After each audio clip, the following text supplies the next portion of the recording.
Gas নাই, পানি নাই, বিদ্যুৎ নাই, রাস্তায় গাড়ি নাই, সেই সাথে দ্রব্যমূল্যের আকাশ ছোঁয়া অবস্থায় বিপর্যস্ত মানুষ। যে সুখের আশায় গ্রাম ছেড়ে ঢাকায় আসছে মানুষ, সেই সুখ এখন মরীচিকায় রূপ নিচ্ছে। রাজনৈতিক আন্দোলন থেকে শুরু করে সাধারণ মানুষের বেঁচে থাকার লড়াইয়ের আন্দোলন, কোনো কিছু যেন দমাতে পারছে না সরকার। কোটা বৈষম্য নিরসনে এক দফা দাবি সহ সারা দেশে বাংলা ব্লকেডে হামলার প্রতিবাদে আগামীকাল সারা দেশের সব ক্যাম্পাসে বিক্ষোভ মিছিল সমাবেশের ডাক দিয়েছে বৈষম্য বিরোধী ছাত্র আন্দোলন। এরপরই কর্মসূচির পক্ষে বিপক্ষে ছাত্রদল ও ছাত্রলীগ মুখোমুখি দাঁড়িয়েছে। কিন্তু এসব কিসের ইঙ্গিত দিচ্ছে?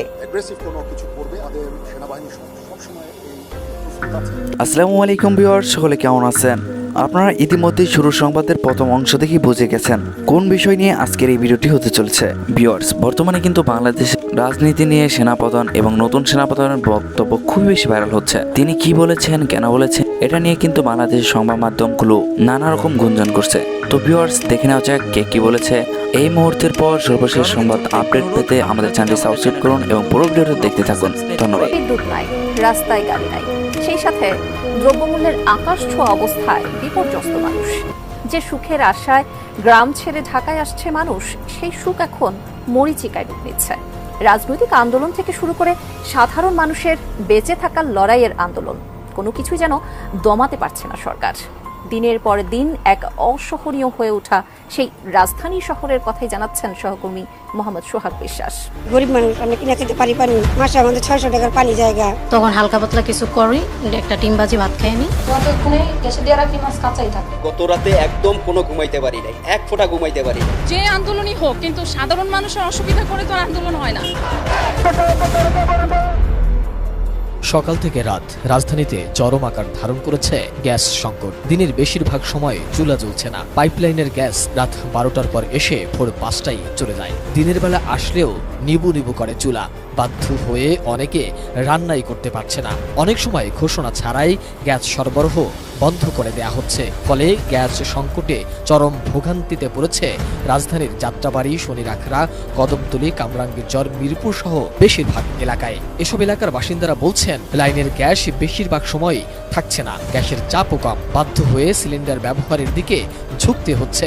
উপায়ন্ত না পেয়ে অনেক সময় হোটেল থেকে খাবার এনেও খেতে হচ্ছে তাদের। অথচ সারাদিন গ্যাস থাকুক আর না থাকুক, প্রতি মাসে গ্রাহকদের গুনতে হচ্ছে 1100 টাকা।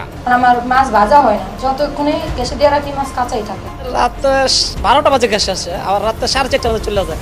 মানুষ তো মনে ঘুমাইতে পারতেছে না। সকাল 11টা বাজে, এখনো গ্যাস নাই। এ তো গেল গ্যাসের কথা। একই অবস্থা বিদ্যুতের বেলায়ও। ঢাকার অভিজাত এলাকা ছাড়া বেশিরভাগ এলাকাগুলোতেই লোডশেডিং চরম আকার ধারণ করেছে। ভুক্তভোগীরা বলছে, একদিকে বাতাসে আগুনের ফুলকি, অপরদিকে লোডশেডিং এর যন্ত্রণা, দুইয়ে মিলে হাহাকার চলছে গোটা দেশ জুড়ে। হঠাৎ করে বিদ্যুৎ নাই, 2-3 ঘন্টার জন্য নাই। হঠাৎ করে চলে যাচ্ছে, হঠাৎ করে আসতেছে, এই কারণে আমাদের কাস্টমার অনেক ভোগান্তিতে পড়তেছে। সারাদিনে বেশ কয়েকবার কারেন্ট যাওয়া আসা করে, কিন্তু গেলে অনেকক্ষণ থাকে না। একদিকে সরকার বলছে বিদ্যুৎ উৎপাদনের নতুন রেকর্ড করার কথা, অন্যদিকে বিদ্যুতের ঘাটতি 1 দশকের মধ্যে সর্বোচ্চ পর্যায়ে পৌঁছেছে। এরই মধ্যে লোডশেডিং এর পরিমাণ ছাড়িয়েছে 1860 মেগাওয়াটে। গত 22 এপ্রিল রাত 9টায় দেশের সর্বোচ্চ বিদ্যুৎ উৎপাদনের রেকর্ড ছিল 16,233 মেগাওয়াট। কিন্তু তা সত্ত্বেও দেশ জুড়ে লোডশেডিং অব্যাহত। এদিকে গরমের কারণে বিদ্যুতের চাহিদাও দিন দিন বাড়ছে।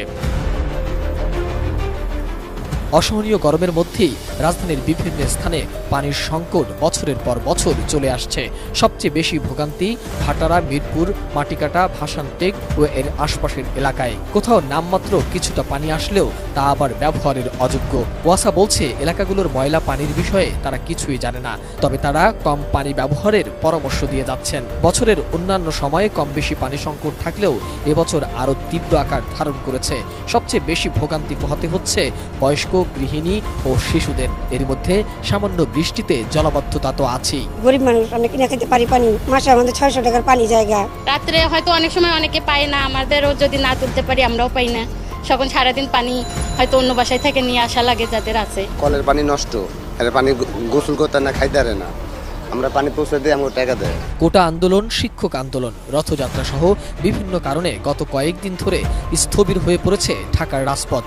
শুধু এই আন্দোলন নয়, রাজনৈতিক সভা সমাবেশ, সড়ক উন্নয়নের নামেও সৃষ্টি হচ্ছে তীব্র যানজটের। সরকার কোনো দাবিকে অঙ্কুরেই নির্মূল করতে না পারায় দিন দিন রাজপথ কেন্দ্রিক আন্দোলন বাড়ছে আর ভোগান্তি পোহাচ্ছে সাধারণ মানুষ।